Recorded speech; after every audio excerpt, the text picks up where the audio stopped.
하겠습니다.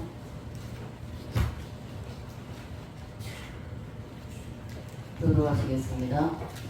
사사들이 치리하던 때에 그 땅에 흉년이 있더니라. 유다 베들레헴에 한 사람이 그의 아내와 두 아들을 데리고 모압 지방에 가서 거류하였는데 그 사람의 이름은 엘리멜렉이요 그의 아내 이름은 나오미요 그의 두 아들의 이름은 말론과 기럐이니 유다 베들레헴 에브라 사람들이더라. 그들이 모압 지방에 들어가서 거기 살더니 나오미의 남편 엘리멜렉이 죽고 나오미와 그의 두 아들이 남았으며 그들은 모압 여자 중에서 그들의 아내를 맞이하였는데 하나 이름은 오르바요 하나 이름은 루시더라. 그들이 거기에 거주한 지 10년 중에 말론과 기도 두 사람이 다 죽고 그 여인은 두 아들과 남편의 뒤에 남았더라. 그 여인이 모압 지방에서 여호와께서 자기 백성을 돌보시사 그들에게 양식을 주셨다 하는 듣고 이에 두 며느리와 함께 일어나 모압 지방에서 돌아오려 하여 이는 곳에서 나오고 두 며느리도 그와 함께하여 유다 땅으로 돌아오려고 길을 가다가 나오미가 두 며느리에게 이르되 너희는 각기 너희 어머니 집으로 돌아가라. 너희가 죽은 자들과 나를 선대한 것 같이 여호와께서 너희를 선대하시기를 원하며 여호와께서 너희에게 돌아가사 각기 남편의 집에서 위로를 받게 하시기를 원하노라 하고 그들에게 입맞추며 그들이 소리 높여 울며 나오미에게 이르되 아니니이다. 우리는 어머니와 함께 어머니의 백성에게로 돌아가겠나이다 하는지라.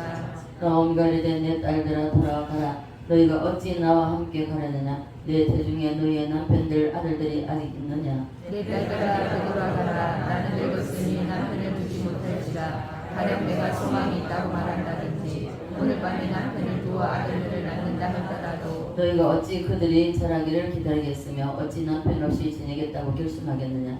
내 딸들아 그렇지 아니하니라. 여호와의 손이 나를 치셨으므로 나는 너희로 말미암아 더욱 마음이 아프도다 하며 그들의 소리로부터 다시 오더니 오르바는 그의 시어머니에게 입맞추되 웃음 그들을 쫓았더라. 나오미가 또 이르되 보라 네 동서는 그의 백성과 그의 신들에게로 돌아가나니 너도 너의 동서를 따라 돌아가라 하니 루시 이르되 내게 어머니를 떠나며 어머니를 따르지 말고 돌아가라. 답변하지 마옵소서.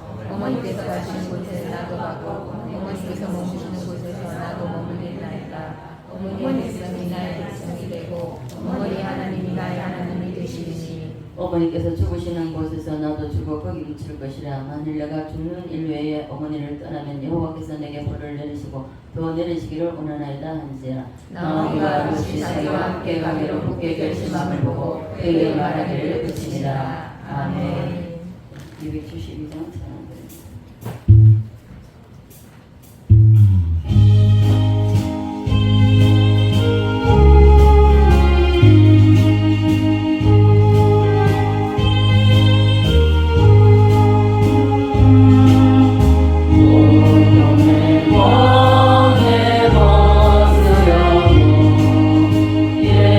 예수대로 나갑니다.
하나의 부름을 받고 나라를 지키다가 이제 오늘 처음으로 휴가를 갔습니다.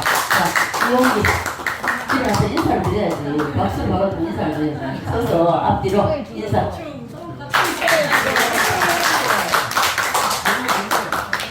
근데 우리 남자 애들이 보니까 우리 교회 애들이 좀 숙기가 없어요. 어저께 미리 하겠, 야, 너 군복 입고 올래? 아니면은 사복 입고 올래? 군복 입어야 돼요. 나는 가능하면 입었으면 좋겠다. 네 알아서 해라. 그래서 군복 입고 왔습니다. 근데 야, 신고를 해야 될까? 애가 처음 누가 나왔는데 생략해서 무심하더니 이거 큰일 났습니다. 이제 이거 숙기가 없어요. 좀 더 당당하게 나와가지고 충상하고 좀 하면 좋겠는데 그러니까 나라 맡기고 우리가 발 뻗고 살게 나오잖아요. 그죠? 자, 다시 한번 우리 용기 그동안 수고했습니다. 다시 이제 들어갔다가 또 이제 휴가 또 나오고 또 나왔다가 제대 또 나와가지고 제대 아이고 휴가 2번 남았어 벌써? 또 계속 휴가 나오고 제대 어쨌든 왔으니까 다시 마지막까지 잘 견디고 잘 해달라고 감사합니다. 자, 우리가 떠납니다. 자, 하나님께서 구원 구속사를 할 때에 그 아브라함이나 모든 성경에 보면은 거의 다가 이방 나라에서 나라가 전부 다 그 부패되고 이런 상황에서 우상성이 이런 상황에서 불러내어서 구속사를 이어갔습니다. 그런데 유일하게 룻기서를 보면 그 정말 예수님이 태어난 그 장소 어디죠? 베들레헴입니다. 베들레헴에서 나서 베들레헴에서 자라고 베들레헴에서 살았지만 그러나 무엇을 못 먹었다? 떡을 먹었다. 자, 베들레헴에 살았습니다. 그죠? 베들레헴에 사는 사람이 누구죠? 자, 엘리멜렉, 또 나오미, 또 기론. 참 이름이 그렇다고요. 이름을 잘 지어야 됩니다. 이름대로 산다 이렇게 하는데 그래서 유대인들은 아이들 이름을 굉장히 잘 짓습니다. 이게 성경에 기록된 대로 이름을 많이 짓죠. 미국에도 좀 대부분 그런 것 같아요. 근데 이 사람들이 자 베들레헴에 태어났습니다. 베들레헴이 뭐라 그랬죠? 베들레헴이 떡집이라고 했습니다. 떡집. 자, 이 떡집은 자 예수님이 태어난 곳도 베들레헴. 또 유일하게 예수님과 동등된 삶을 살았던 사람이 누구죠? 다윗. 다윗입니다. 다윗이 예수님의 삶을 그대로 그려냈습니다. 우리 역시 우리가 인생을 살고 나면은 이 인생을 다 마치고 나면 정말 예수님의 흔적이 우리로 하여금 남아야 된다는 것입니다. 그것이 남지 못하면 삶을 잘못 살았다는 것이죠. 자, 그래서 다윗이 가장 예수님과 같은 삶을 살았습니다. 같은 데 태어나고 똑같아요. 우리 지난주에 박사님 봤죠. 이렇게 했는데 자 엘리멜렉과 나오미와 기론과 말로는 베들레헴에서 태어났습니다. 베들레헴에서 자랐습니다. 베들레헴에서 가정을 이루고 2 아들을 낳았습니다. 그런데 하나님이 항상 오늘날도 마찬가지입니다. 하나님은 하나님의 백성들이 하나님 구원을 받고 하나님의 백성들이 하나님의 말씀대로 어긋나거나 아니면 딴 길로 가게 되면은 하나님은 왜요? 사랑하시기 때문에 깨닫게 하시려고 환난을 주신다는 것입니다. 자, 그래서 이 베들레헴에 무엇이 왔죠? 흉년이 왔습니다. 그죠? 이제 흉년이라는 환란이 왔습니다.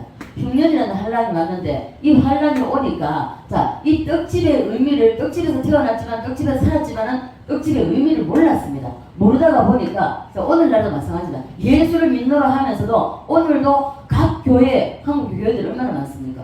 교회에 나가가지고 예배 드리고 앉아 있습니다. 예배 드리면서도 오늘 증거되는 자 떡이 뭐라 그랬죠?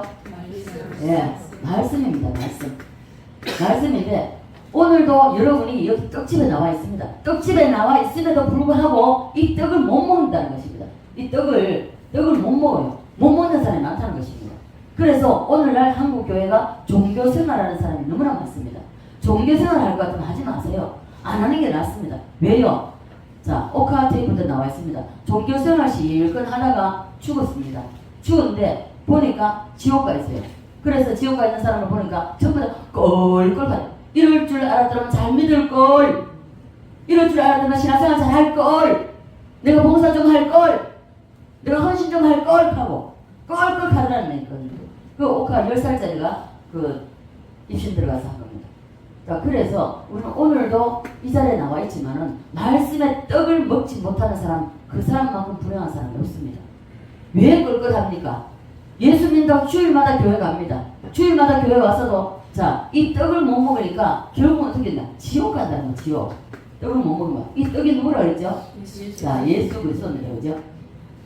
예수를 먹지 못한 주님이 내 안에, 내가 주님 안에 그랬습니다. 오늘날 신학으로 볼 때에 이 떡을 먹는다, 예수 그리스도를 먹는다는 뜻이 신학에 가서 예수를, 내가 예수 안에, 예수가 내 안에, 우리가 이거는 예배당입니다. 예배당이고, 그리고 우리 개개인이 성전입니다. 성령이 가시는 전이라는 겁니다. 우리가 성전이라는 것입니다. 이게 성전이 그 교회가 아니고 우리 개개인이 교회라는 것입니다. 그래서 여러분의 교회, 여러분의 성전, 심령 성전이 잘 구축되어 있어야 됩니다.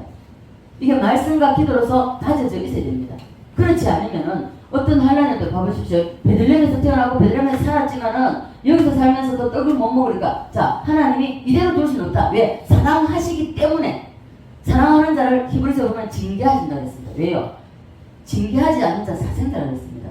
그만큼 하나님이 사랑하고 관계없다는 거죠. 하나님 그 사람과 관계없다는 것입니다.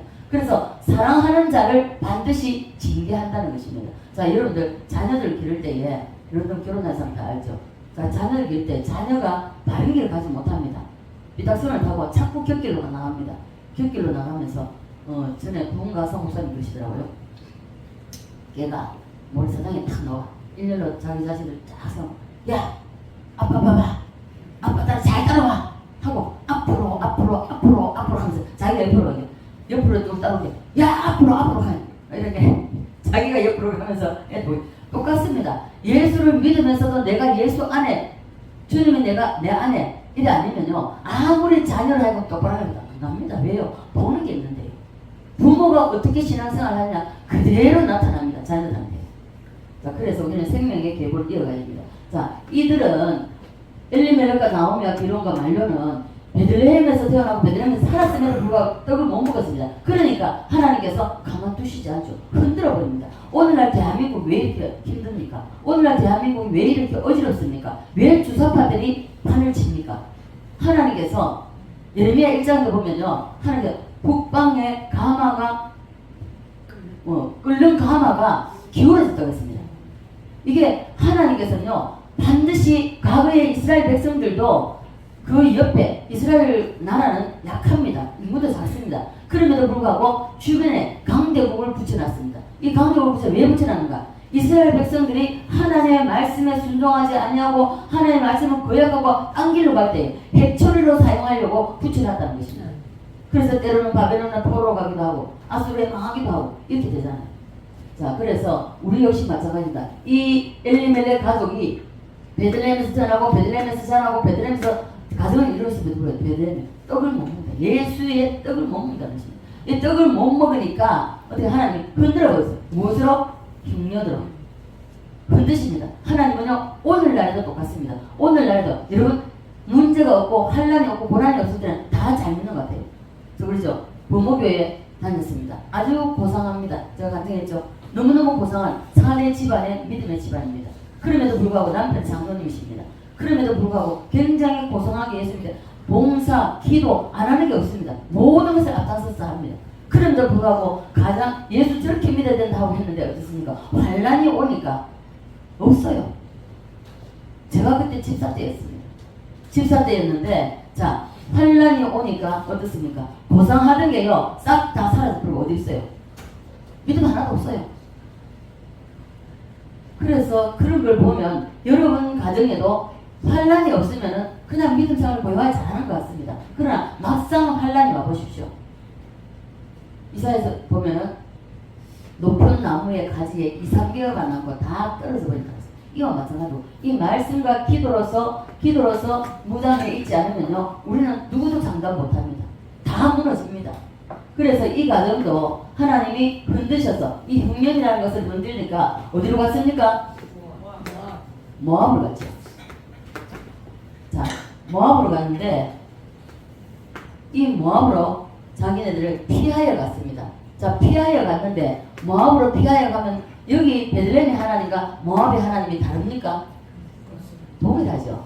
동일함에도 불구하고 여기서 환란이 오고 어려움이 오면 여기서 견뎌내고 여기서 기도하고 하나님 부르짖고 해야 되는데 여기서 떠나버린다는 것입니다. 작은 환란을 피하려다가 큰 환란을 만난다는 것입니다. 자, 하나님은 자 여기서 피한다고 해서 그냥 가만두는 것이 아니라 하나님 여기서 어떻게 됩니까? 자, 먼저 누가 죽었죠? 자, 남편 엘리멜렉이 죽습니다. 그죠? 엘리멜렉이 죽으면 여기서 정신을 차려야 되는데 정신을 못 차린다는 거죠. 자, 지나간 걸 잠시 설명하세요. 다윗이 예수님의 삶을 그대로 그려냈다고 그랬죠. 지난주에 설교를 했습니다.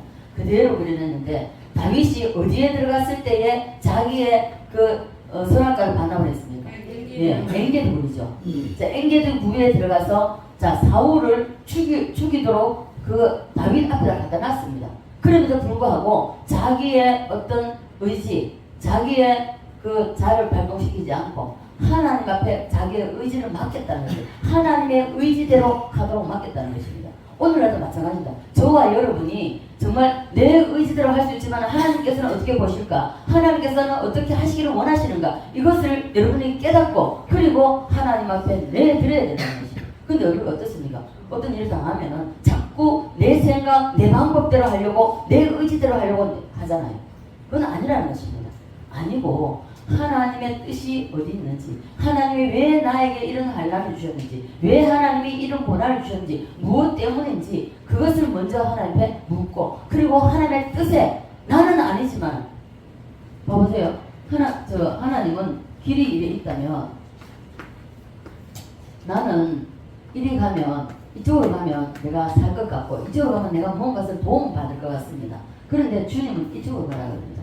근데 내 생각이 이쪽으로 가고 싶어 할지라도 주님이 아니야 이쪽으로 가 하면은 우리가 내 의지를 내려놓고 주님의 의지에 순종할 수 있는 사람이 되어야 된다는 것입니다. 그 엔게드 물속에 들어가서 다윗은 자기의 의지를 내려놨다는 것입니다.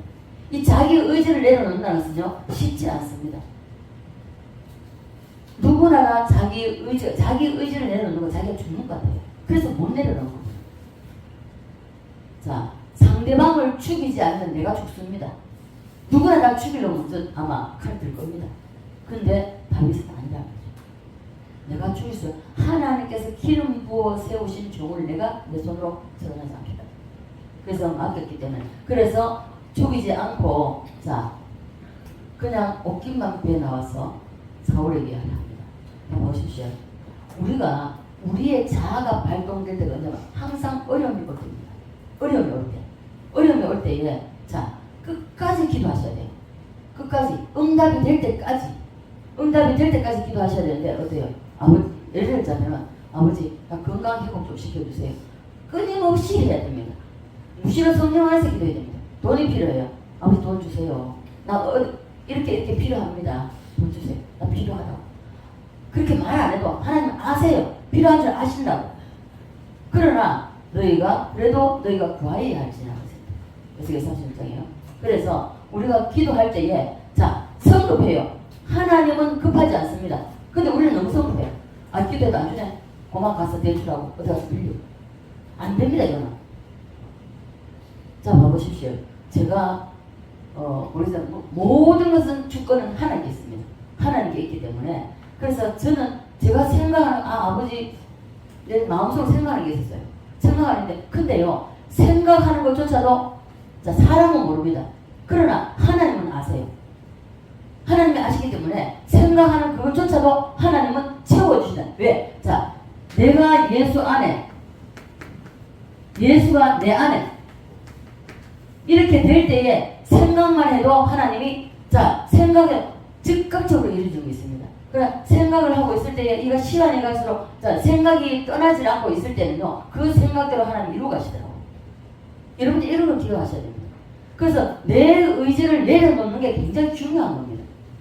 내 의지를 내려올 때에 전적으로 하나님이 하세요. 그러나 내 의지가 조금이라도 남아있으면요 그 의지를 완전히 제거되기 때까지는 하나님 움직이시지 않습니다. 자 그래서 우리도 선악과를 반납을 해야 됩니다. 내 의지를 사용하는 것이 아니라 하나님의 의지에 맡겨야 된다는 것입니다. 저와 여러분도 성령에 이끌려서 다윗이 자기가 예수님처럼 이런 삶을 살 거라고 생각이나 했겠습니까? 아닙니다. 성령에 이끌려서 살았더니 그런 예수님의 삶을 그려내는 삶을 살았다는 것입니다. 우리 역시 마찬가지죠.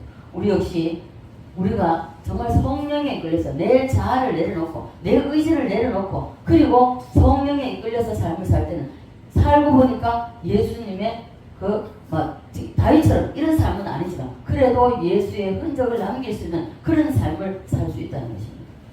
자, 지난주일에 제가 또 말씀드렸습니다. 각 가정마다 무엇이 누가 있다고요? 자, 선지자를 여기라고 제사장이랍니다. 자, 있는 각 가정마다 있는데요. 누가 선지자인지 각 가정마다 여러분들 나는 우리 가정에서 내가 선지자야. 내가 제사장이야.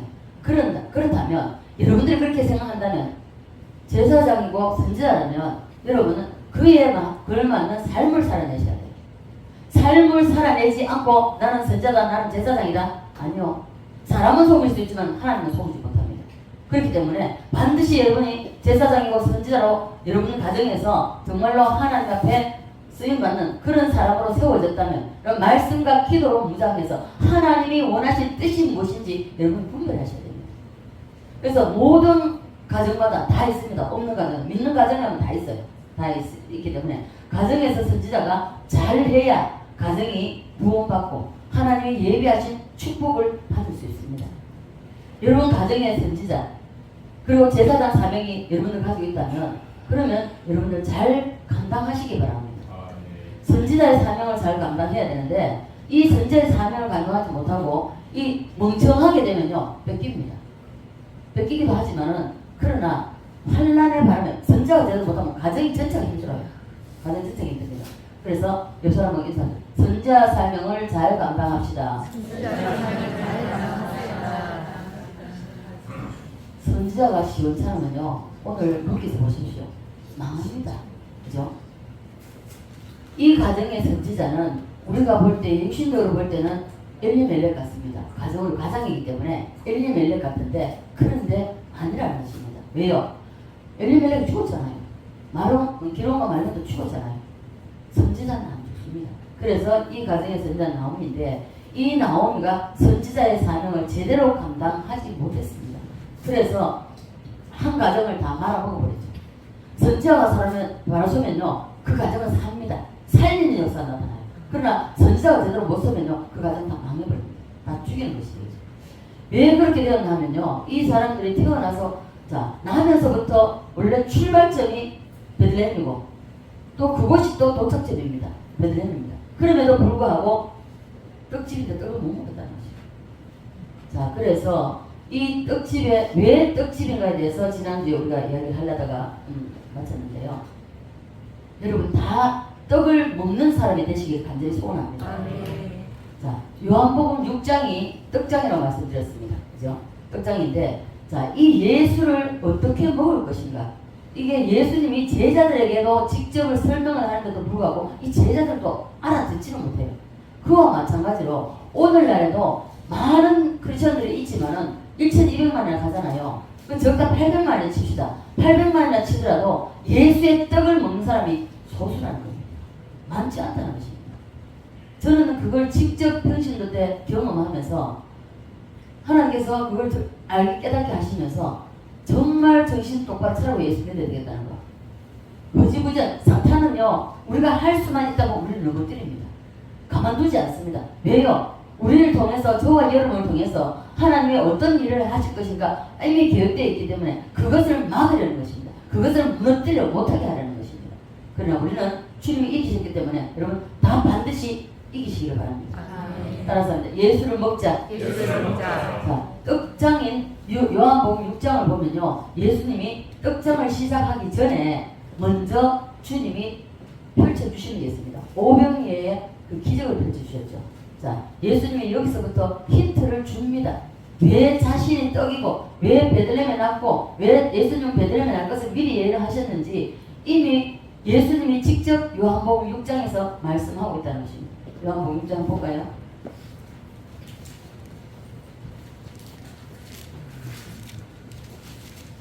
6장 25절 27절 한번 봅니다. 25절 27절 25절부터 27절 다 같이 합독하시겠습니다. 시작. 바다 건너편에서 만나 랍비여 언제 여기 오셨나이까 하니 예수께서 대답하여 이르시되 내가 진실로 너희에게 이르노니 너희가 나를 찾는 것은 표적을 본 까닭이 아니요 떡을 먹고 배부른 까닭이로다. 썩을 양식을 위하여 일하지 말고 영생하도록 있는 양식을 위하여 하라. 이 양식은 인자가 너희에게 주리니 인자는 아버지 하나님께서 인치신 자니라. 아멘. 예수님이 하루는 베세다 광야에서 가셨습니다. 베세다 광야에서 그 밑에 주기를 보면 다 나오거든요. 나오는데 나중에 또 있습니다. 보리떡 5개와 물고기 2마리로 기적을 행하셔 떡잔치를 베풀어 주셨습니다. 예수님이 자신이 떡이라는 것을 말씀하시기 전에 먼저 떡잔치를 보여주셨다는 것입니다.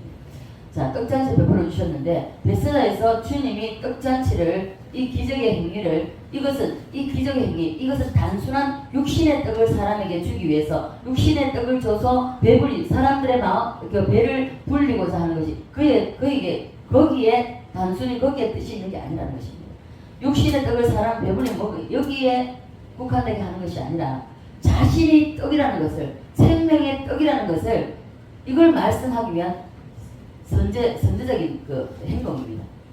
베세다 광야에서 다 먹고 남은 것이 몇 광줄이요? 12광줄입니다. 그것을 먹고도 제자들이 이 행사가 왜 이루어졌는지 깨닫지 못한다는 것입니다. 알지 못해. 그 뜻을 알지 전혀 알지 못한다는 것입니다. 그래서 모르기 때문에 자 마찬가지입니다. 저와 여러분도 교회 나와서 하는 모든 예배, 교회 나와서 하는 모든 것입니다.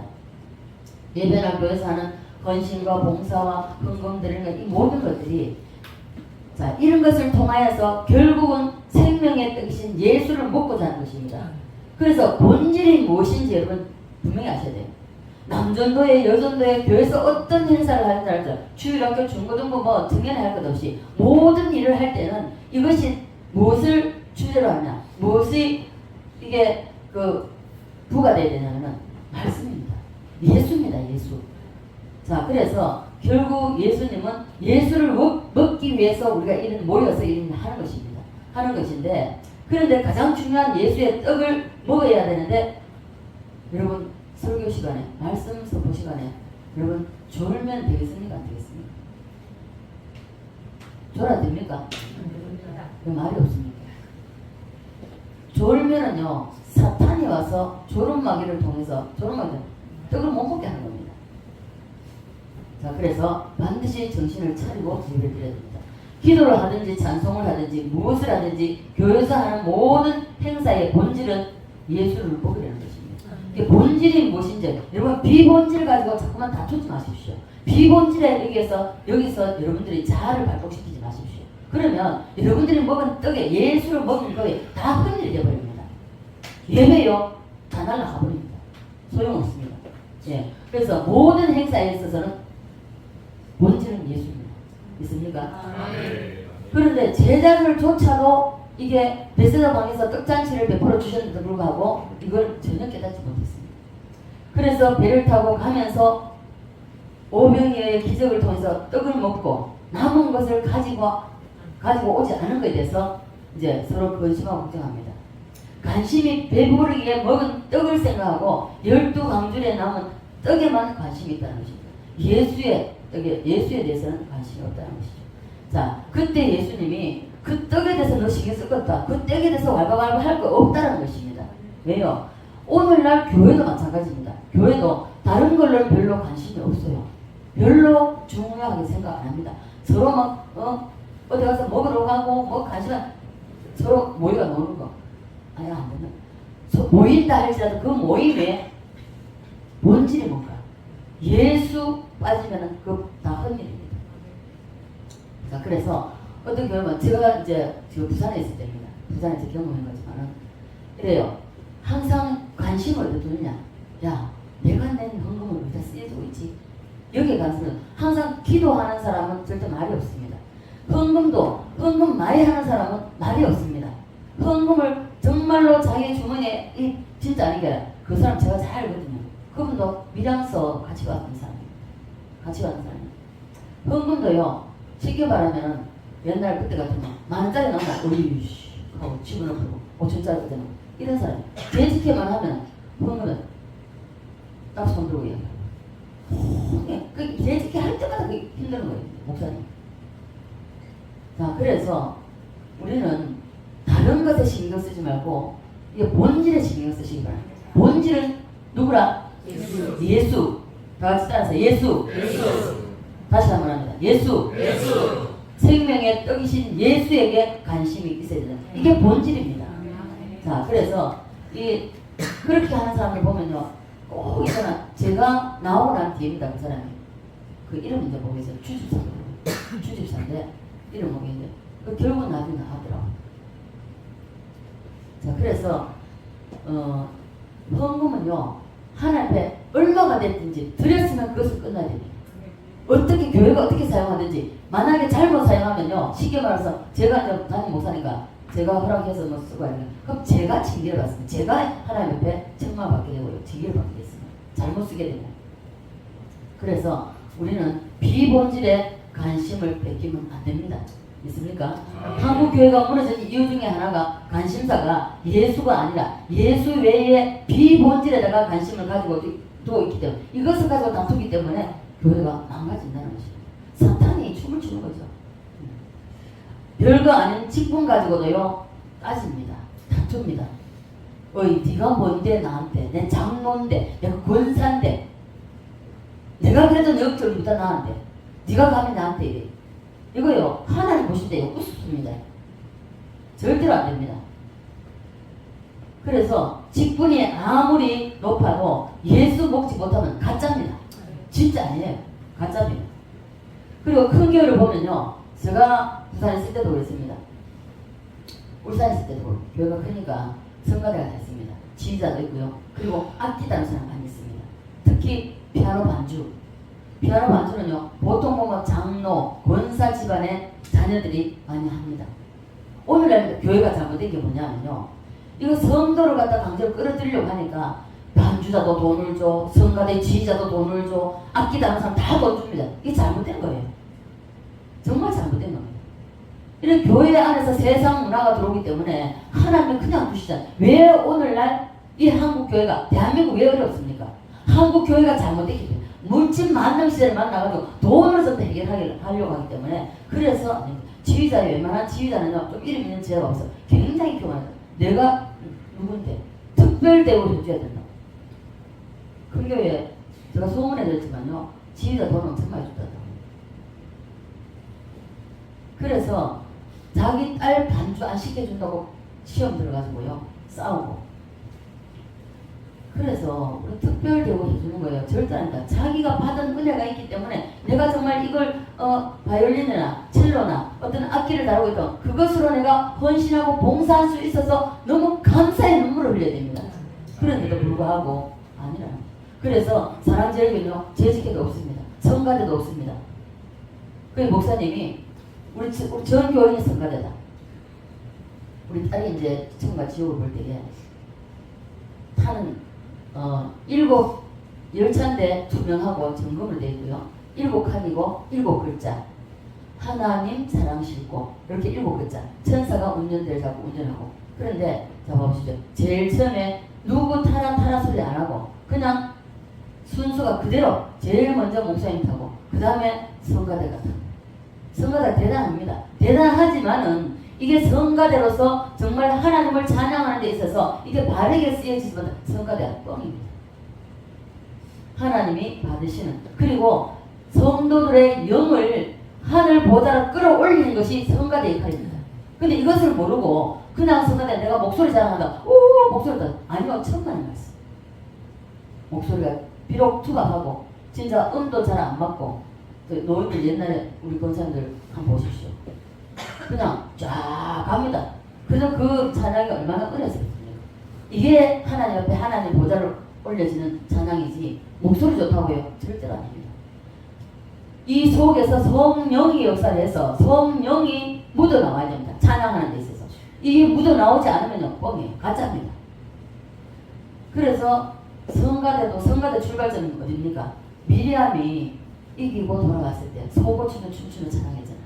이것이 성가대의 출발입니다. 그리고 아사벨, 자 자손 아삽이 이제 재금을 타고 뭐 천가를 만들죠. 그게 출발인데 한국 교회는요 오히려 성가대 어떤 때는요 찬양을 하면요 짜증이 나는 게 있어요.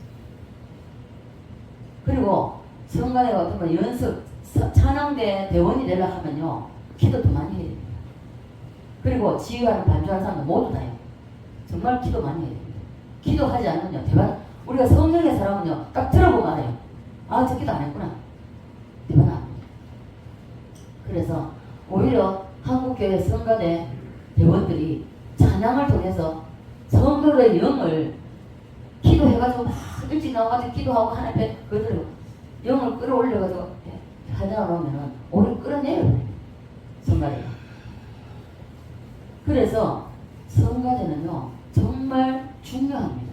중요한데 중요한 만큼 기도를 많이 해야 됩니다. 그래서 성가대원이 되면 정말 기도 많이 해야 되고 정말 1시간 내내 와가지고 기도하고 정말 또 연습하고 이렇게 해야 됩니다. 영성이 흘러나와야만이 되는데 기도를 안 하니까 영성이 흘러나오지 않죠. 나올 영성이 없잖아요. 그러니 예수를 못 먹게 되고 못 먹으니까 나오미처럼 된다는 것입니다. 나오미 되는 것인데 여러분 함부로 물론 저도 뭐 함부로 세우지는 않습니다만 제가 우리 은진수달 세우는 거는 뭐 약하고 부족하고 볼품 없지만은 그러나 제가 미리 나와서 찬양 인도까지 하려고 하니까 너무 힘들어가지고 아버지 찬양 해줄 수 있는 사람 좀 보내주면 안 되겠냐고 그때 한 3, 4일 기도했나요? 근데 이제 나중에 그때 어떤 거 나왔는데 여기 있잖아 하시더라고요. 깜짝 놀랐습니다. 저는 제 마음대로 세운 것이 아니라 하나님께서 지적을 했기 때문에 행여라도 부족하더라도 여러분이 기도해 주십시오. 기도해 주시고 지금 연약한 육체를 가지고 있으니까 기도 많이 해주시기 부탁드리겠습니다. 자, 그래서 이 성가대 대원들도 예수의 떡을 못 먹고 찬양을 하게 되면요 하나님이 환난을 일으켜버려요. 그래서 쫓아내버려요. 저는 부산에 있으면서 이거 봤습니다. 쫓아내버려요. 그래서 예수를 못 먹으면요 여러분이 있는 그곳에 어떤 곳이든지 상관없습니다. 그것에 잊지 못하도록 하나님이 보내버립니다. 그리고 다른 교회로 피하여 가죠. 사탄의 밥이 되어버립니다. 절대로 안 돼요. 어떤 일이 있어도 내가 하나님께서 나를 보내신 그 자리에서 이겨내야 됩니다. 이 통과하셔야 돼요. 그렇게 안 되면 안 됩니다. 베들레헴에서 예수를 먹지 못하면 사탄이 사탄이 딱 장악해버립니다. 저는 이걸 너무 많이 봤죠. 제가 억울하게 누기만 쓰고도 정말 나갈 사람은 제가 나가야 되는 거예요. 그런데 저는 그것을 견디고 기도하면서 이겨냈습니다. 근데 오히려 말씀하는 사람이 나보다 먼저 왔는데도 불구하고 그 사람이 회개를 안 하니까 하나님이 내보내버리잖아요. 내보내고 어디로 갔느냐? 구원파로 이단에 빠져버립니다. 이 무서운 겁니다. 요한복음 6장 다시 보면요. 예수님이 해석하시는 것을 볼 수가 있습니다. 30절 38절 한번 볼까요? 시작. 그들이 못돼 그러면 우리가 보고 30절 38절 6장 시작. 그들이 못돼 그러면 우리가 보고 당신을 믿도록 행하시는 표적이 무엇이니까 하신 일이 무엇이니까 기록된 바 하늘에서 그들에게 떡을 주어 먹게 하였다는 같이 우리 조상들은 광야에서 만나를 먹었나이다. 예수께서 이르시되 내가 진실로 너희에게 이르노니 모세가 너희에게 하늘로부터 떡을 준 것이 아니라 내 아버지께서 너희에게 하늘로부터 참 떡을 주시나니 하나님의 떡은 하늘에서 내려 세상에 생명을 주는 것이니라. 그들이 이르되 주여 이 떡을 항상 우리에게 주소서. 예수께서 이르시되 나는 생명의 떡이니 내게 오는 자는 결코 줄이지 아니할 터이요 나를 믿는 자는 영원히 목마르지 아니하리라. 그러나 내가 너희에게 이르기를 너희는 나를 보고도 믿지 아니하는도다 하였느니라. 아버지께서 내게 주시는 자는 다 내게로 올 것이요 내게 오는 자는 내가 결코 내쫓지 아니하리라. 내가 하늘에서 내려온 것은 내 뜻을 행하려 함이요 나를 보내신 이의 뜻을 행하려 함이니라. 아멘. 자, 처음에는 베세다 광야에서 떡잔치를 시작부터 했습니다. 시작하시고 그때 예수를 먹어야 됩니다. 떡잔치 할 때 예수를 먹어야 돼요. 예수가 누군지 알아야 되는 것이죠. 그런데 제자들조차도 이 떡을 먹지 못했습니다. 그래서 주님이 만나를 가지고 설명합니다. 모세가 하늘부터 내려 모세 그 광야에서 만나를 설명하십니다. 그 구약 시대에 광야에서 하나님이 만나를 내려주셨는데 그 만나가 곧 예수님 자신이라고 말씀하고 있습니다. 자, 나는 하늘로서 내려온 무엇이다? 그냥 떡인데 산떡이죠. 산떡, 참떡, 산떡. 자, 그래도 제자들이 못 깨달으니까 결국 예수님이 이걸 어디로 가져갔습니까? 성찬식으로 가져갑니다. 성찬식으로 옮겨서 설명을 하십니다. 예수님이 본질을 말씀하시는데 이 본질을 깨닫지 못하고 엉뚱한 헛다리짓는 겁니다. 잠깐만. 그래서 53절 54절 한번 볼까요?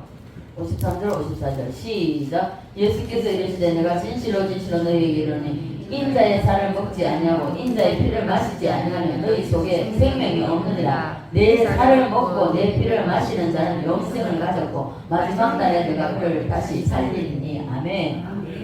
자, 이 떡을 먹으면 죽어도 살고 영원히 산다는 것입니다. 영원히 사는 건 뭡니까? 이 땅이 마지막에 온다는 것입니다. 지금 전 세계를 보십시오. 이제 시작됐습니다. 이미. 자, 전 세계를 보면, 자, 그러면은 주님이 재림하실 때, 우리는 이 땅이 다 하나님의 심판하고 나서 할 때, 우리는 영원한 그 나라, 예수님이 왕으로, 우리는 분봉왕이 되고, 우리는 다 전년 왕국에 들어가서 전년 동안 우리가 살고, 그리고 아버지에게로 나라를 바칠 때, 그때 영원 무궁세로 들어간다는 것입니다. 우리는 영원하다는 거예요. 여러분 영원히 살고 싶습니까? 아멘. 예수의 떡을 먹으십시오. 아멘. 자, 그래서 우리는 예수님이 본질을 말씀하시는 것을 여러분 잘 기억하시기 바랍니다. 예수님을 먹지 않는 자는요, 죽을 때까지 그 사람은 배고픔과 그리고 갈증을 느껴야 됩니다. 여러분, 세상에 가지고, 남들이 가지고 있는, 여러분은 가까이 보면 친구나 친척이죠. 뭐, 넓은 집에 살고, 좋은 차 타고 다니고, 좋은 옷 입고, 뭐 명품 백 들고 다니고, 이거 부럽습니까? 여러분, 그런 거 일시적입니다. 잠시 있다가 없어지는 것입니다. 자, 그런데 이 본질이 아닌 것에 여러분은 관심을 두지 마십시오. 관심을 두지 말고, 정말 이런 것에 관심을 두면요, 영원히 목마릅니다. 갈증이 해소되지 않습니다. 그래서 채워보려고 많이 배우죠. 책도 많이 읽습니다. 뭐 여러 가지 많이 합니다. 왜냐하면 그 빗줄을 채워보려고 안달을 하는 것이죠. 명예도 권세도 돈도 가져야 되고, 그래서 인간은 끝없이 배고픔과 갈증에 시달리게 되어 있습니다. 자, 그러나 예수 그리스도의 떡을 먹는 순간 이 세상에 대해서 완전히 초월하게 됩니다. 네. 세상에는 관심 없겠죠. 따라서 하면 돈 있으면 좋고, 없으면 어떻고? 왜 그렇습니까? 네, 관리하기 힘들다. 관리 안 해도 되니까. 관리 안 해도 되니까. 자, 돈 많아보세요. 돈 많은 거는요, 자기도 모르게 이게 드러나게 돼요. 소문납니다. 그러면 도둑이 끊이지 않습니다. 자, 보시면 이와 마찬가지로 우리가 막 믿음이 자랄 때는요, 저는 그 경험을 했거든요. 믿음이 막 자랄 때는요, 하나님이 얼마나 많은 보석을 주는지 몰라요. 보석을, 루비, 다이아몬드 할 것 없이만 보석을 막 줍니다. 근데 이걸요, 제가 끌어안고 이걸 안 뺏기려고 이렇게 막 쥐고 있는데 이 사탄이요, 내 손가락 하나하나 다 제끼면서 뺏어가려고. 그럼 손가락 제끼면 오르고, 손가락 제끼면 오르고, 이래가지고 있고, 저 결국은 안 뺏겼어요. 이 믿음을 빼앗기지 않았다는 것입니다. 그래서 우리는 가장 귀한 예수 그리스도. 이 예수 하나만 얻으면 다 얻습니다. 예. 자, 그래서 우리가 명예, 인기 같은 거, 자, 연예인들 봐보십시오. 탑을 가는 사람들이 떨어지면 어때요? 못 견딥니다. 왜 자살하지 않습니까? 그 사람들이 예를 들어서 자기가 좀 떨어졌다 할지라도 금방 올라가야 되는데 이게 좀 시간이 오래 가버리면요, 거기서 일어나지 못하고 그 결국은 자살이야. 자, 다른 사람은 명예, 인기 있으면 좋고, 없으면 더 좋고. 네, 이 인기라는 것이요, 어떻게 보면 치명적이고 더러운 것입니다. 네. 왜냐하면 아무 데나 자유롭게 다닐 수가 없어요. 아무 식당이나 갈 수가 없어요. 감사하십시오. 네. 인기 있을 이유도 없지만. 자, 그래서 다 필요 없고 우리는 예수만 있으면 됩니다. 아멘. 할렐루야. 아멘. 있습니까? 아멘. 아멘입니까? 아멘. 보는 사람 있습니다. 자, 그렇지 않으면 사람들은요, 일생 동안 빗절, 말이 다르거든요. 빗절 속에서요, 허덕이게 돼요. 그리고 갈증이 나서요, 뭔가를 자꾸, 왜 봐보세요. 그, 백화점 중독된 사람 있죠. 입지도 안 해, 신지도 안 해, 쓰지도 않아. 그래서 자꾸 사다 먹습니다. 왜요? 갈증이 나니까 채워도 사다 드리고 아무도 하나도 안 쓰고요. 창고에 박스도 안 뜨고 채워놨는데요. 그건 또 사러 와요. 그래가지고 카드 다 끌고 빚 때문에 올라오고. 근데 왜 그러냐면요, 채우지 못한 것 때문에 핏줄 때문에 그렇습니다. 갈증 때문에 그렇습니다.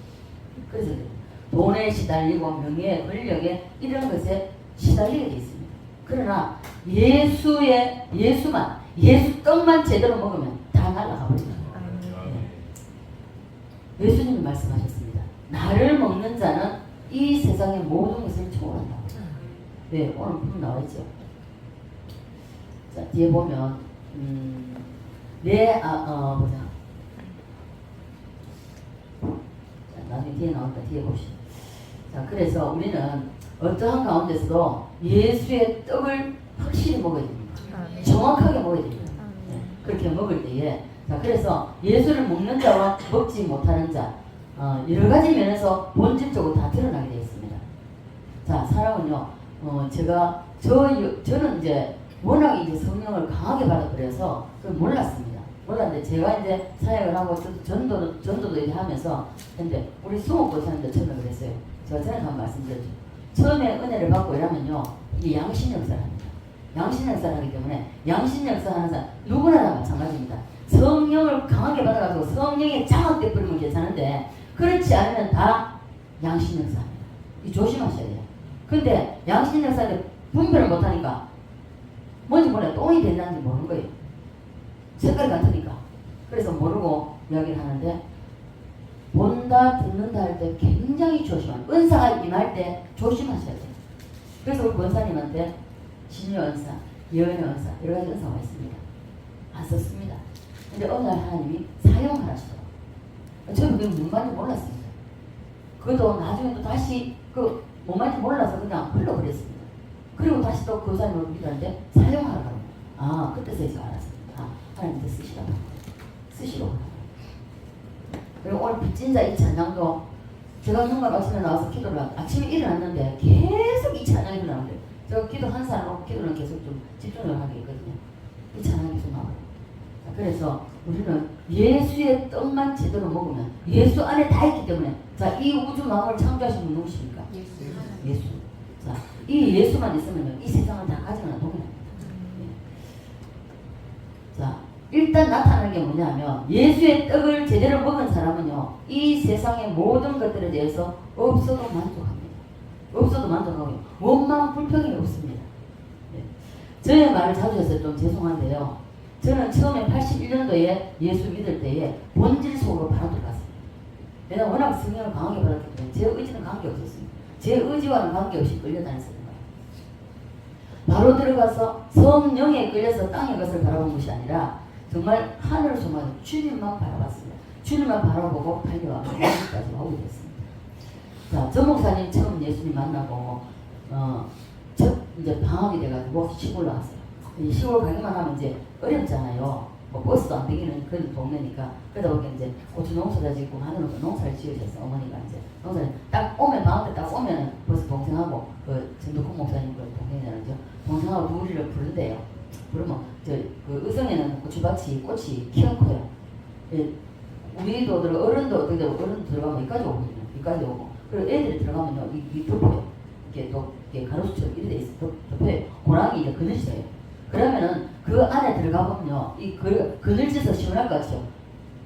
덥습니다. 되게 덥습니다. 그래가지고 목사님은 참을성이 좀 없어요. 전 목사님은. 그 동생은 좀 시원합니다. 참을성이 없어가지고 딱 한 곳이 맡겨요, 어머니가. 그러면 뭐 동생은 한번 꼼꼼해가지고 풀을 일일 다 뽑는데 정목사님 슥슥슥슥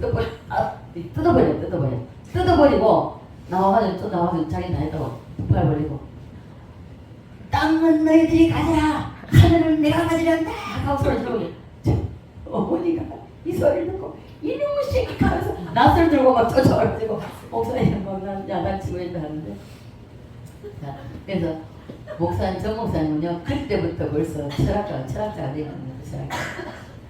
자, 그래서 이게 고추밭에가 들어가도 이게 봐보세요. 풀은 뿌리까지 안 뽑으면 어때요? 또 금방 올라와 버리죠. 그래서 동생이 뽑은 걸 하고 목사님이 뽑은 걸 아주 다른 거예요. 좀 있으면 뭐 부활해가지고 올라가 풀이 다 올라오는 거예요. 전도국 목사님 뽑으나 그런데 안 나오라는 거예요. 근데 정 목사님 보면 좀 있으면 다 위에서 그냥 뜯어버렸으니까 호미로 파내버리는데 뜯어버리는데 금방 부활하는 거예요. 그래서 이와 마찬가지로 우리가 예수를 제대로 먹은 사람은요, 이 세상에 어떤 환란, 어떤 고난이 와도, 어떤 핍박이 와도 절대 흔들리지 않습니다. 예. 왜요? 말씀에 깊이 뿌리박고 있죠. 그래서 흔들리지 않습니다. 그리고 또 뭐냐? 목적지가 분명합니다. 새 예루살렘이잖아요. 자, 그런데 환란이 오면 울고 불고 나 못 살아, 나 죽고 싶다 하면 난리법석을 떠는 것은요, 예수의 떡을 못 먹어서 그렇습니다. 먹은 사람 그렇지 않습니다.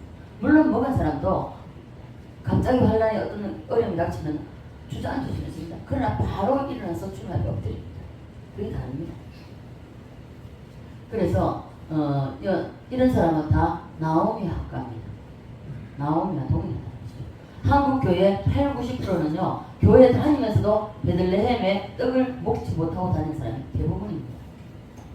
예수 제대로 모릅니다. 그래서 대화를 해보면요, 제가 이제 우리 염색하러 가서 그것도 이제 신봉교에 나갑니다. 신봉교에 나가는데 저는 그 가기만 하면은 염색하면서부터 시작해서 일단 설교를 하고 옵니다. 설교를 하고 오는데 아무것도 몰라요. 아무것도 몰라요. 그리고 집사람 하는데도 주일날 예배 한 번만 가요. 집사 내려놔야지. 집사의 의무, 새벽부터 새벽기도, 오전 예배, 저녁 오후 예배 다 드려야 됩니다. 이게 주일날은 내 날이 아닙니다. 주님의 날입니다. 이날만큼은 주님의 날입니다. 월요일부터 토요일까지는 내 날입니다. 내가 쓸 수 있습니다. 그러나 주일날은 주님의 날이에요. 주님의 날이기 때문에 그래서 주님 앞에 온전히 드려야 된다는 것입니다. 그래서 오늘날 한국 교회가요, 이만큼, 그래서 예수님 뭐라고 말씀하셨습니까? 날새에 내가 믿는 자를 보이냐, 믿으면 보이냐. 그만큼 예수 제대로 모르고 예수 제대로 믿지 않는 사람이 한다는 것입니다. 이번에 증거되는 루키서를 통해서 여러분들은 그러면 안 되고 예수를 제대로 정확하게 먹으시기를 바랍니다. 아멘. 제대로 예수를 먹으면 예수 안에 모든 것이 다 있습니다. 있습니까? 아멘. 그래서 예수의 떡을 제대로 먹는 자, 이런 사람은 에베소 1장에 지난번에 읽어보셨습니까? 에베소 1장에는 모든 현상이 일어난다는 것입니다. 요한복음 12장 봤어요. 내가 하는 일도 저도 할 것이요, 나보다 더 큰 일도 한다고 했습니다. 자, 그래서 현상을 에베소 1장에는 예수를 먹은 사람이 어떠한 삶을 살 건가 그대로 보여주는 거예요. 그 현상을 그대로 말씀 기록하고 있습니다. 그래서 예수를 먹는 자, 예수 안에 있는 자에게는 나타난 현상이 반드시 있다는 것입니다. 말로서가 아니라 어디 가보면요, 희한해요. 내 의지와는 관계없이 대화를 할 때, 이게 일종의 대화가 아니고 말씀이에요. 말씀이 나가는데요, 이게 이제 상대방을 보면 알잖아요. 눈을 보고 이야기를 해보면요, 처음에는 긴가민가 얼굴이 그래요. 눈빛도 그래요. 그러다가 막 설명이 들어가고 막, 근데 딱 이게 상대방이 딱 받아들일 때는요, 말씀이요, 저 어제 너무 놀랐습니다. 말씀이 막 폭포수 같이 막 나가는데요, 창세부터 요한계시록이 다 나온 거예요. 막 나가는 거예요, 참, 말씀이. 그러면서 나가면서 이 사람이 그대로 받아요. 그런 거죠. 신앙생활 똑바로 해라. 그래야 할 것도 말하는 거다. 단호하게 얘기죠.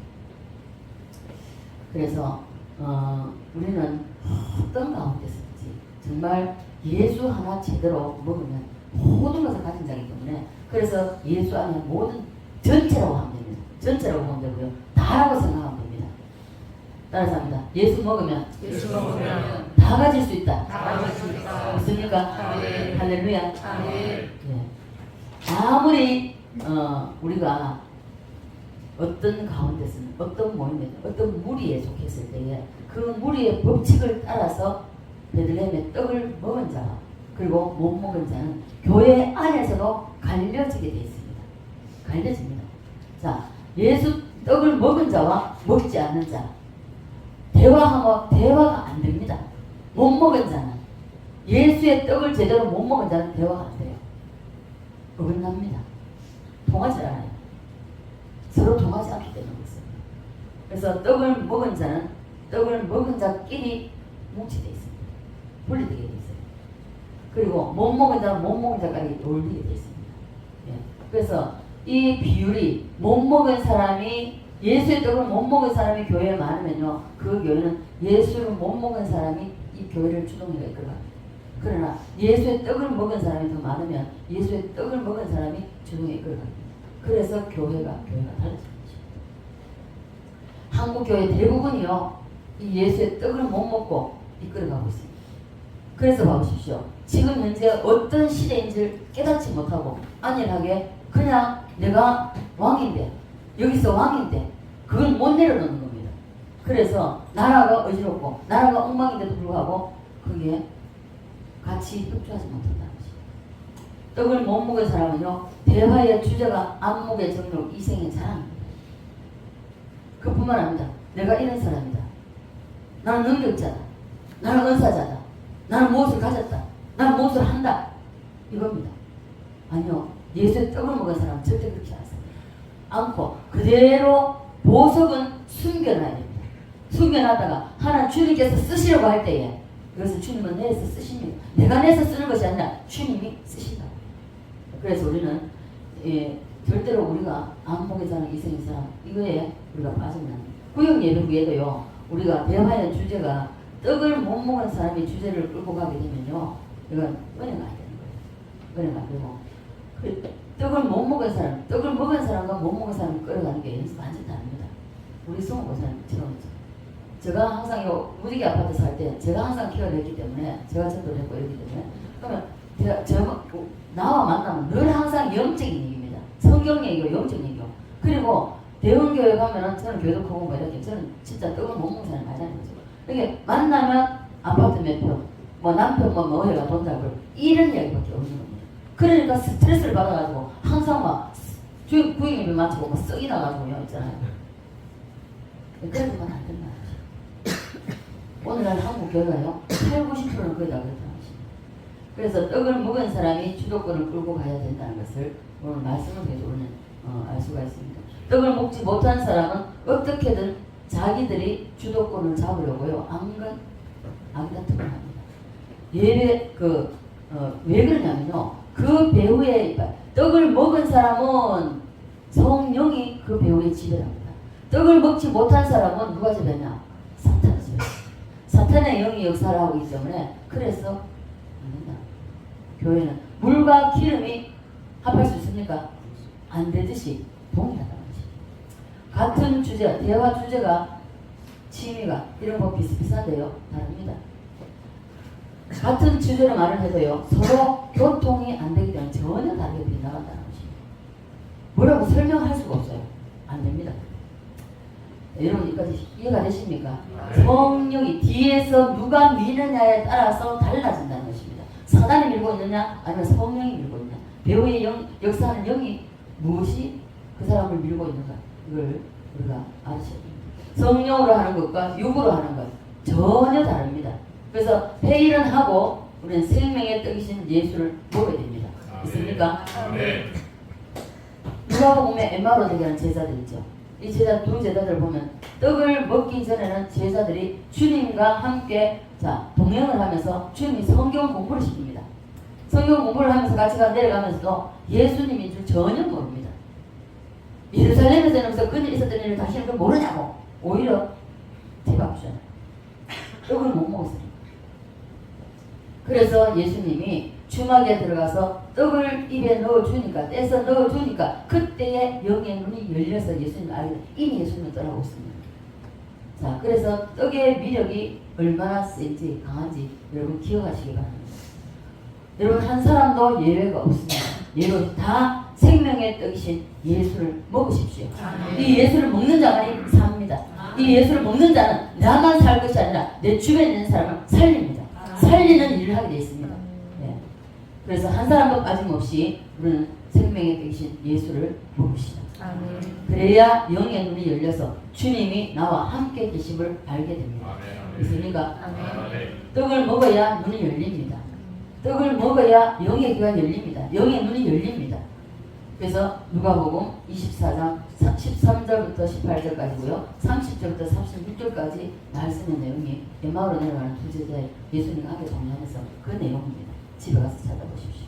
예수님을 만나서 같이 길을 가면서도 모세의 글로부터 선자에 이르기까지 다 성경을 직접 예수님이 말씀했습니다.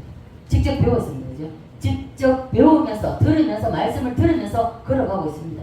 그럼에도 불구하고 그들의 눈이 가려져서 예수님을 몰랐습니다. 그래서 이것이 오늘 한국교회 그대로 녹아져 있는 그 형편은 그대로입니다. 이 엠마오로 내려간 두 제자처럼 예수님이 그 사이에 끼어들어서 일부러 그렇게 되겠죠. 깨닫게 하시려 끼어들어도 전혀 모른다. 왜? 예수의 떡을 먹지 못했기 때문에, 그래서 영의 눈이 가려졌기 때문에 모른다는 것입니다. 이것이 오늘날 한국교회의 형편입니다. 교회에서 성경 공부 하면 뭐 하겠습니까? 오늘날 성경 공부 얼마나 많이 합니까? 무슨 공부, 저도 그래도 공부 많이 쓰나? 공부 많이 해도 안 열려요. 제가 10년 동안, 6년 동안 창세기부터 요한계시까지 한 권을, 성경 한 권을 배우고 떼는데 6년이 걸렸습니다. 6년이 걸려가지고 배웠는데도 안 열립니다. 결국 2004년도 다니엘서를 목사님하고 같이 배우면서 거기서 하나님의 성령이 내 영의 눈을 열어요. 아무리 성경 공부 많이 해도 예수님이 가르치는 것만 하겠습니까? 대단한 사람, 무슨 학자, 학박사 왔다 한다 할지라도 예수님보다 더 잘 알겠냐고. 아무리 목사가 능력이 있다 해도 예수님보다 못합니다. 예수님이 동행하면서 성경 공부까지 했지만은 그들은 깨닫지 못했습니다. 우리도 이래서는 안 됩니다. 엠마로 내려간 두 제자처럼 예수님이 동행하는데도 불구하고 예수님이 함께 하는데도 모르는 까먹눈이 돼서, 글자를 몰라서 까먹눈이 아니라 예수님이 함께 하는데도 불구하고 그것을 보지 못하고 깨닫지 못하면 까먹눈입니다. 장인이라는 것이죠. 그러다가 주막에 들어가서 떡을 떼서 주니까 그것을 입에 넣는 순간 눈이 열려들었어요. 자, 이 떡이 그만큼 중요하답니다. 자, 다시 한번 따라서 합니다. 생명의 떡이신, 다시 생명의 떡이신, 예수를 먹자. 남자는 합니다. 생명의 떡이신, 예수를 먹자. 여자는 합니다. 생명의 떡이신, 예수를 먹자. 근데 지금까지 제가 생명의 떡 대신 말씀을, 주님의 말씀을 전했는데 그 떡 먹은 사람이 희망이 이렇게 없습니까? 저보다 힘이 더 없어요. 떡을 먹은 사람은요, 눈빛이 달라집니다. 눈빛이 달라져요. 그래서 우리는 못 먹으면 다 소경입니다. 뭐라고요? 떡을 못 먹으면 뭐라고요? 소경이 인도하면 어디 갑니까? 구덩이에 빠지겠죠. 네. 자, 그래서 이 떡이 바로 예수 그리스도입니다. 떡을 먹어야 됩니다. 여러분도 이 떡을 정확하게, 정말 확실하게 먹으시기를 간절히 소원합니다. 그래서 베들레헴에 살면서도 떡을 못 먹는 사람, 이 사람들에게 대해서 하나님이 가짜를 그대로 두시지 않는다는 것이죠. 찍어내십니다. 왜? 환란을 주십니다. 그래서 가짜와 진짜를 가르나. 자, 누가복음, 마태복음 누가요? 양과 염소를 가르고 또 오른편과 왼편 다 가르쳤습니다. 그런데 여러분 다 오른편에서 양이 되어야 됩니다. 이 자리에 있지만은 여러분 누가 양인지 누가 염소인지 하나님은 다 아시고 계십니다. 누가 오른편에 서고 누가 왼편에 서지 하나님은 다 보시고 아신다. 눈 뜨세요. 눈 감지 마세요. 눈 감지 말아야 되니까. 자, 그래서 우리는 이 예수의 떡, 정말 주님의 생명의 떡이신 예수를 정확하게 바르게 먹어서, 그래서 이 세상에 대해서 초월하고, 그리고 영적인 것에 대해서 정말 주님 한 분만 만족해서, 그래서 주님이 예비하신 그 모든 것을 누리며 살아가는, 받아서 누리며 살아가는 저와 여러분 되시기를 주 예수 그리스도의 이름으로 간절히 축원드립니다. 살아계신 하나님 아버지 은혜와 사랑에 감사를 드립니다. 오늘도 생명의 떡 되신 예수님, 그 예수님을 아버지 하나님 루키스를 통하여서 아버지 하나님 베들레헴에 엘리멜렉과 나오미와 기론과 말론이 살았던 그곳을 아버지 하며 예표를 보여주시면서 생명의 떡이신 예수를 어떻게 먹어야 되는지를 우리에게 말씀해주고 있습니다. 우리는 이 생명의 떡이신 예수 그리스도를 제대로 정확하게 먹어서 주님께서 우리에게 예비하신 그 모든 것을 받아 누리기에 부족함이 없는, 세상에서는 초연하게 하시고 영적인 것에는 정말 우리가 정말 주님을 온전히 다 가질 수 있도록 주님 역사해 주시옵소서. 그래서 능력 있는 삶을 살게 하시고 죄를 이기고 자신을 이기고 사탄이고 세상을 이기는 삶을 살 수 있도록 주님 은혜 베풀어 주시옵소서. 역사하여 줄 것을 믿사오고 감사를 드리며 살아계신 예수님 걸어가신 이름 기도드리옵나이다.